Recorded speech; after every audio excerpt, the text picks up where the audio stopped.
What did he do to make this house so evil? Murder, vampirism, cannibalism, drug addiction, alcoholism, sadism, mutilation.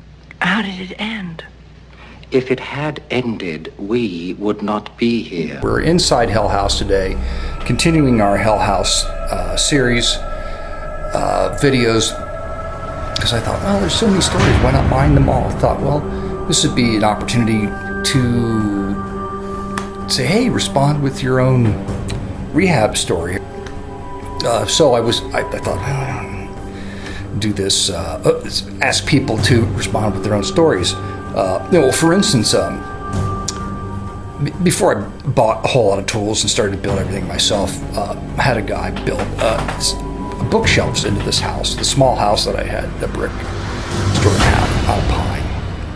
And I went on vacation, left him there at the house for a week, and came back, and I looked at it, and it looked really, really crooked to me. I was like, this is not right. What is wrong with this? Well, the bookcase he built level. The door frame he built it against. The old house was off like 2 inches, so the bookcase looked like crap. Buying some tools and tearing that into the bookcase out and making it crooked so it looked right. It didn't look crooked anymore. So today we're going to have a discussion about Hell House windows. This is another Hell House moment. Ooh, wait a minute. That sounds like a series. Another Hell House moment. And now for another Hell House moment. The house tried to kill me. It almost succeeded. So what you're looking at in Hell House today is a Pella fiberglass window sitting on a brick drip cap. Here, this is in the back porch, protected from the weather. This is the second set of windows in the 20 years that I've put into this house. And I went this time with fiberglass because I think Pella, this was one of their first residential jobs Pella did, installing their fiberglass window brand. In fact, when I decided on fiberglass, there were only 2 companies selling them residentially for residential applications. One was Pella, and it won't warp and it won't rust, of course, which is a really good thing in this house. And in a moment, I'll explain why it's a really, really good thing. It really makes me happy, even though, of course, it's very expensive. But first I have to explain why the history of what was in the openings of the windows in the opening of this house. And then you understand why this is a Hell House moment.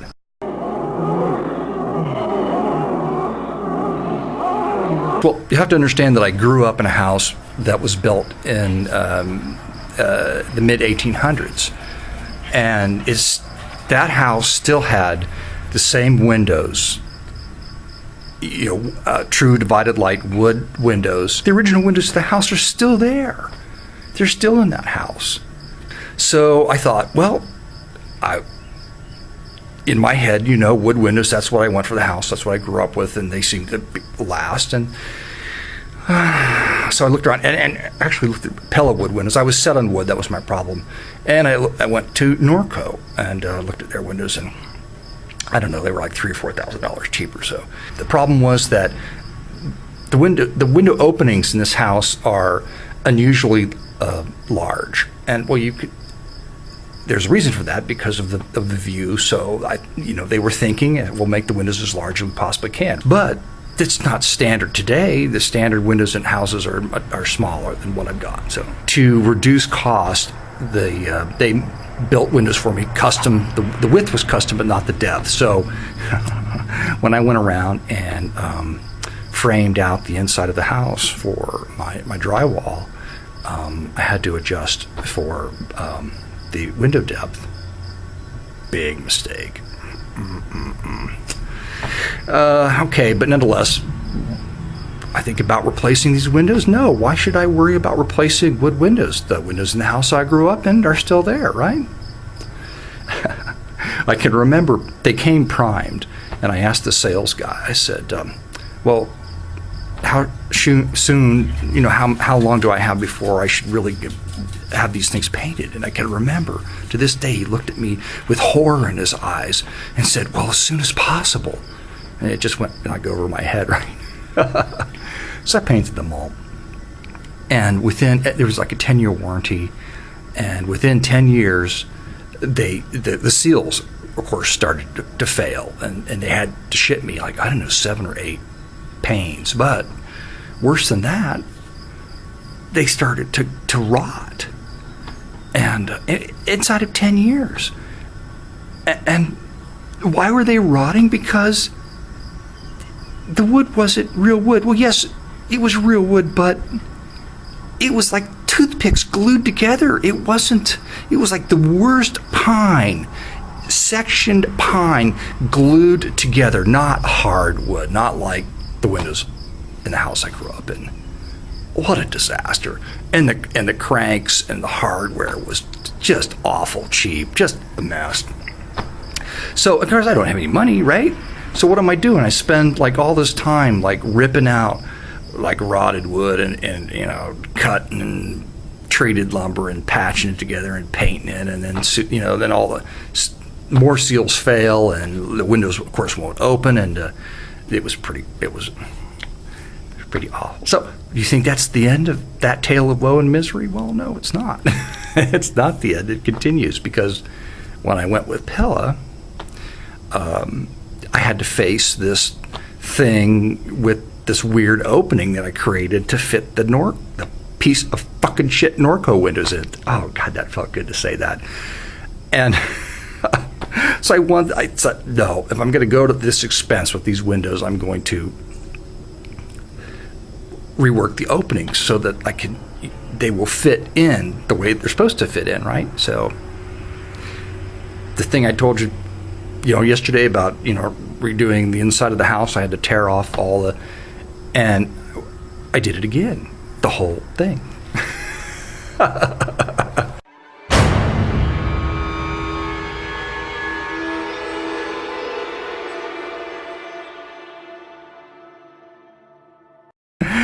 And so what I've done, is not...